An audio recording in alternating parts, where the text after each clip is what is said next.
પાટણ જિલ્લાના વઢિયાર પંથકના શેવાડાના વિસ્તારોમાં ચાલતા સેવા યજ્ઞની સુવાસ દિલ્હી સુધી પહોંચી। જનમંગલ સેવા ચેરિટેબલ ટ્રસ્ટ શંખેશ્વર જિજ્ઞાબેન શેઠનું 2024 અટલ એવોર્ડથી સન્માન કરાયું। જિજ્ઞાબેન શેઠની સેવાકીય કાર્યોની ગુંજ નવી દિલ્હી સુધી નોંધનીય બની છે।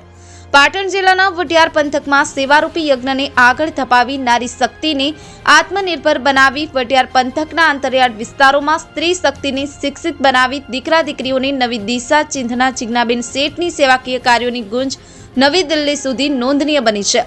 પાટનગર દિલ્હીમાં અટલ ફાઉન્ડેશન સન્માન સમારોહમાં 2024 અટલ એવોર્ડથી જિજ્ઞાબેન શેઠનું સન્માન કરવામાં આવ્યું હતું, જેમાં મંજુબેન શર્મા, ડોક્ટર સોમૈયા ગુર્જર, શ્યામજી જાજુ, ડોક્ટર અવિનાશ રાય ખન્ના, સત્યનારાયણ જતિયા, ડોક્ટર અશોક અગ્રવાલ, પેનાસોનિકના ચેરમેન વગેરે અનેક મહાનુભાવો તેમજ વરિષ્ઠ મહેમાનો ઉપસ્થિત રહ્યા હતા।